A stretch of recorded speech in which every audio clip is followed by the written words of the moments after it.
in your school, you want to go to Go Follett, go FOLLET.com/AASP/UI/pick/pick. Okay. Sometimes if you look something up, it will automatically appear here, and I just do that little thing and make it go away. I don't usually choose the location. I'll just start typing in the school, and then I'll see it pop up and click on it. I usually always do the school here, but I know I want to search district. Not every school will let you search the whole district, so you will have to do it one by one. Once you get here, then you're going to go to the back office. You're going to click on Catalog. And then down in Location, this button may not appear again. You're going to click the whole school district.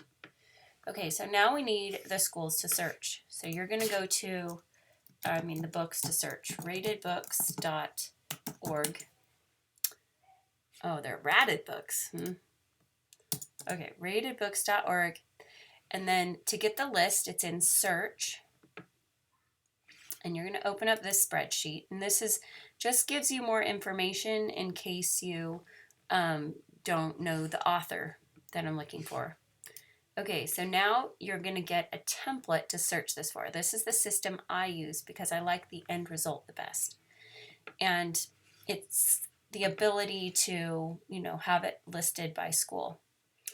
Okay, in order to get this list, you go to the Maps button of ratedbooks.org and you click on the template right here. This will be the video I'm making right now. So I'm opening the template. And we are going to start searching for these books. So, this is the template. You need to make your own copy. So I'm just going to put Granite School District. You put the name of it that you want. I think it's easier to go by school district. Okay, now let's find triangles. Hopkins. And we're going to I'm just going to show you, I went too fast, sorry. So we see that it's here. No local copies just means there's none in Granger Senior High. And then we're going to find out where it is. So wherever it is, you're going to type it in here. Now I always put the comma, my state right there, so Google Maps can find it and give the address exactly. Now in order to mark that it's at that school, I control copy and then control paste in the square right here. And what that does is the end result is this map. So if you click on the school, this is the information that I just copied and pasted into that tab. So the only thing that will show up here are the books that are actually in here in this school. And every school will have a different variety of books. But because it's in this list, it makes it very easy for you to copy and paste and send it to the principal or your friends or put it in a spreadsheet or a binder, because then you can click on these little tiny URLs next to each book and you can get the picture. So this one just happens to be, this link was put in before I actually had the printable report, but I don't think we have a rated one still. Anyway, so look for the link to the printable report as well. Either one will work, but some people want printed to make a binder, and that's usually in here. Okay, so this is the format that we are creating it in. So you're going to go through, and let's do another one just for practice. I click on Library Search to go back. Let's do Push by Sapphire. And the covers don't look the same. This is actually called Precious, but it's the same book, I believe. You can always verify it, get a speed reader. We are so lucky to have one. Okay, I'm going to type in Utah. Only Google Maps will see this, but you want Granite Park. And now I'm going to copy this and paste it in the schools that it was found in. Granger and Granite. And I usually like to rearrange this so it's easier for me and goes faster because it's in alphabetical order. So you'll see on the list, this will show up for these schools, but not here. And there won't be a blank because it automatically takes it out. We'll do one more.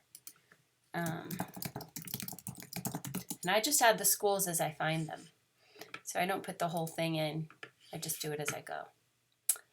Okay, so Cottonwood isn't there.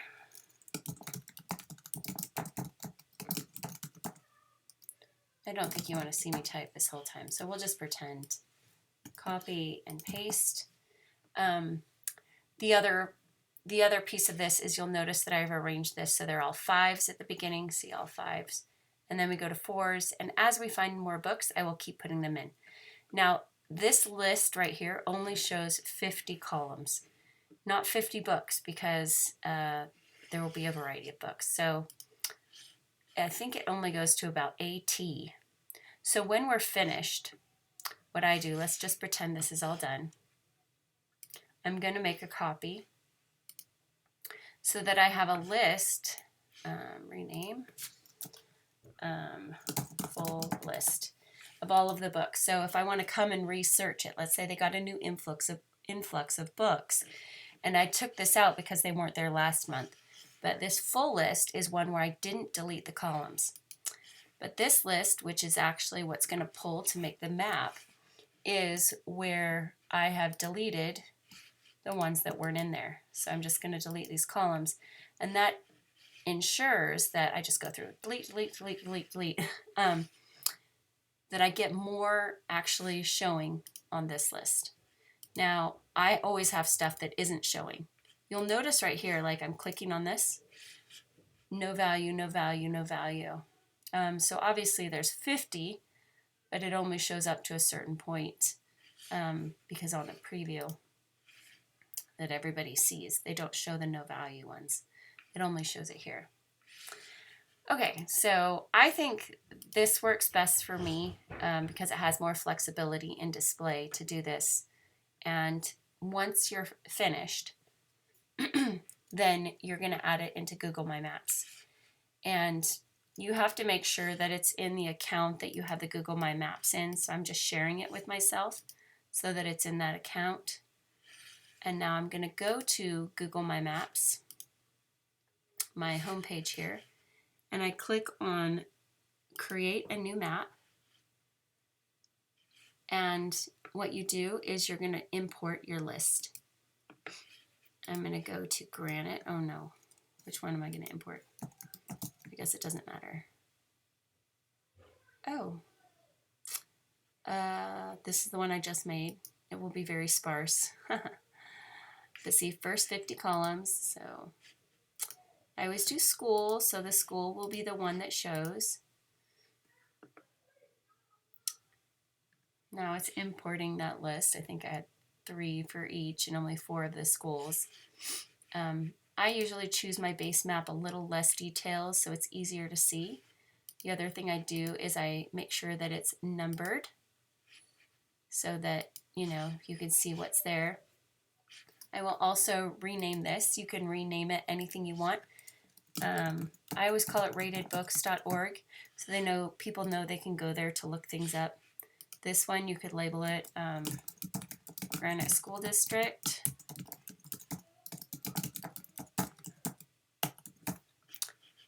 Rated books. You can put whatever your website is just so they can find it easier. And then the share button is important because you want anybody to be able to look it up by keyword. I don't like them to see my face. And then I click copy right here. And then let's see, then we're going to do, this is what it will look like to everybody. So that's just from our list. And they only have 1 book. We didn't do much research, but you can see that it's a better display of what is in there. One other thing I want to show you is oftentimes I will go in and update my list, and in order to do that, all I do is delete this layer. It will still be the same URL for everyone, and then I will import the same list, and that's the only way. If you made changes in your spreadsheet, this is the best way to do it, is to just delete it and put it in again.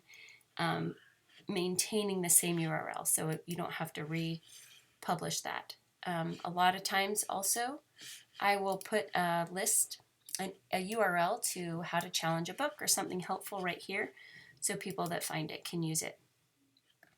The next thing I do is when I share and get this, I usually make a tiny URL that's a little bit more detail, because these long URLs might be hard to make. So the fake map of books. You can type whatever you want. If it's not taken, then you copy it and you will share this URL with people. And that's free at tinyurl.com. Okay, so we made our map and we searched our books, and I'm just going to show you how, what you do if you can't search. So in Alpine School District, Lehigh High School, this might be the high school I haven't been able to get into. You just go to the home page, and they don't use Destiny or Follett. You know, I think, yes, let's see if they even have it. So now you have to look everywhere for the library, or media center, sometimes they call it. So on their homepage, they usually have a link to it. The Hub Library. Okay, library catalog. And you'll notice this is Go Alexandria. It's not Follett. So for this school district, I have to search every single school. So I usually say I need to make sure I have somebody who cares before I will do it, or get a helper, show them this video, and then I will just type in the books. Let me see. Let's see if they have the bluest eye. Yes, they do. So now I'm going to see which, I already know what school it's in. And it's a book. This school a lot of times has like an audio book or whatever. Sometimes they'll put an A or an E in front, because they'll say, go get it out of the library, but this database shows it differently. So then I would still use the same way to do it. I would put this school down here, Lehigh High School, copy, paste, and the next one I do it here. And that's just to consolidate the information in one place. I would share this with somebody who was helping me. That's always nice to have. And if they're doing a new school, I wouldn't, I would give them the full list to start. That makes it a little bit more difficult, because if you're deleting columns, so that's not all showing up, but we do what we do.